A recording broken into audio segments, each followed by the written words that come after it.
What's up guys, Bloodshed here, bringing you the Demon Hunter Starter Build Survival Guide for Diablo 3, Season 13. Now in these videos, it's more of a discussional video, theory crafting type thing where I go through all my recommendations and I give you guys the copy and pasta links in the description down below. The description is going to be lit with everything. Everything we talk about, copy and paste it. I'm going to cover the key things that I would deem necessary, and that's it, man. I've been doing these for a while and everyone loves them. So let's go ahead and get started. So you're level 1 and you have a challenge rift bag and you're like, Bloodshed, what do I spend with this bag, man? If you don't know what I'm talking about, check the description, go on my channel, watch the challenge rift video, the challenge rift bag video. It'll get you up to speed. What do I spend with my blood shards? Well, Demon Hunter doesn't really have a lot of options. Demon Hunter is one of those characters, let me bring it up over here, that doesn't really have a lot of multipliers. They kind of suffer early game. Here's a level 1 Demon Hunter, for instance, and there's nothing. Nothing. The only thing you can see is what I recommended last season, which was a Hellcat Waist Guard, and you know, the final bounce, the damage is increased to 800% damage. So there's a multiplier, I guess you would say. Shadow's gonna push into higher torments really early on. Shadow's really powerful, and Shadow is what we get for Hadric this season. And I would recommend Wraps of Clarity. You have a guaranteed chance to get a Wraps of Clarity to put in your cube. That's a 50%, that's a unity for free, basically. Basically free, right? Challenge Rift Bag gives you 475 blood shards. There's a really good chance you're gonna be rolling with a free unity all early game, and it's gonna catapult your damage reduction. You're gonna be set, you know? Even with the 2-piece Shadow, that's going to give you, the 4-piece Shadow is going to give you access to every rune of Shadow Power. So that's why I have nothing selected here. You have every rune of Shadow Power, which is movement speed, damage reduction by 35%, and life per hit, and slow the enemy's movement speed. Okay, so you have lots and lots of damage reduction. Shadow is probably the best start of the season. Literally requires nothing. Shadow, Demon Hunter and Barb and maybe Crusader a close second. Really incredible starts, okay? The 2-piece gives you an incredible multiplier, man.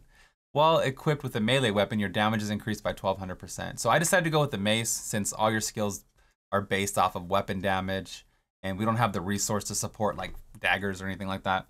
But you can craft a dagger if it makes you happy. It doesn't really bother me. Either way, it's your build. Use it when you need it, right? So yeah, basically any melee weapon, like let's say you hit 70 and you're doing stuff and you get a random legendary that's one-hander, just use it. You don't have to use the mace, you can just use any legendary that you get. It's probably gonna hit harder than this crap right here. If you need an all yellow starter build, the link will be in the description for that. It's super easy, self-explanatory. This is the 4-piece, if you wanna take a picture of the 4-piece build. Again, it'll be in the description for you if you like that sort of thing. Easy builds, easy life. All you do is use bolas to generate hatred. Twin chakrams. You're a little weak to single target, but your wave clear is insane. And it's only 10. It only costs 10 hatred, right? It's insane, the wave clear, the damage. I wasn't sold on twin chakrams. I originally wanted to go with Impale with the Ricochet rune, but someone from chat recommended it, so big up to you. I decided to go back to Chakram, and it does really good damage. I went with these passives. Blood Vengeance is going to give you resource back. Ambush is going to do that initial burst. Like the other builds, you can kill Malthael and craft Reaper's Wraps at level 70 almost instantly. And every time you pick up a globe, you're going to get even more resource back. So you can even go to Impale, or you can just spam more freely. Ring of Royal Grandeur is important to look out for. Bane of the Powerful, okay?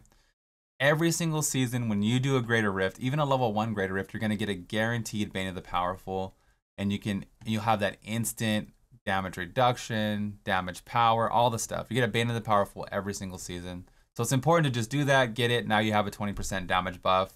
GG, right?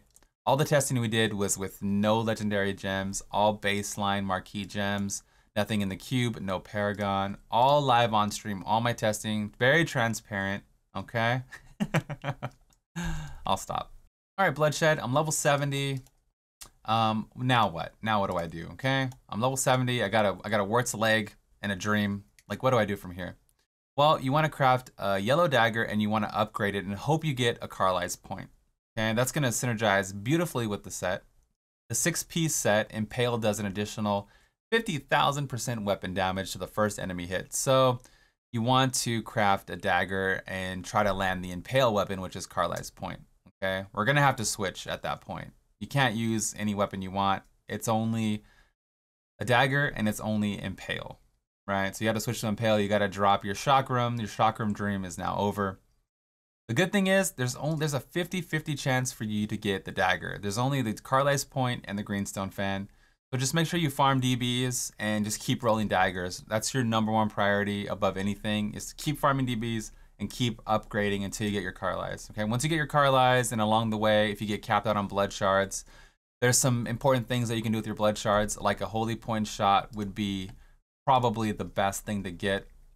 The holy point shot is going to allow your Impale to go into 3, effectively tripling your damage, right? Impale now throws 2 additional knives.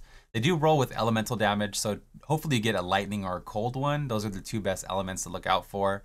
But even the affix alone is amazing. Another thing you want to look out for is belts and bracers. The Chain of Shadows is really good. Let's find that. Every time you cast Impale, you get Vault for free. So I don't even know how to use my alphabet. I think it's here somewhere. There it is. Chain of Shadows. After using Impale, Vault costs no resource for 2 seconds. So that's really important as well. Bracers, you want to try to get Nemesis Bracers, of course. And work on your Hellfire Amulet. I mean, Demon Hunter's good to go, man. If you get your Carlisles, you're done. You're basically done. Obviously, you need a Dawn and things like that. All the speed builds will be down in the description. Everything is laid out for you guys perfectly. But Demon Hunter is so cake, so easy. You get the 6-piece with Hadrig. All you need is a Carlisle and Holy Point, and you don't really need anything else. You don't really need Chain of Shadows or Nems, or you'll be crushing it, man. You'll be really high early game. Here's the 6-piece build if I didn't show it before, if you just want to screenshot it and not copy the description. Make sure to follow me at twitch.tv/bloodshed. I'm going to be streaming all of Season 13. Don't worry. If I'm playing Monster Hunter, don't worry. I'm a Diablo through and through. Check me out. Say what's up. You can ask me questions live. I stream 5 days a week, 10-hour streams. Loving life, man. I love what I do. I love that you guys support what I do. And happy hunting Season 13. May the Force be with you and all that stuff. This is the Bloodshed. And I'm out of here. Peace.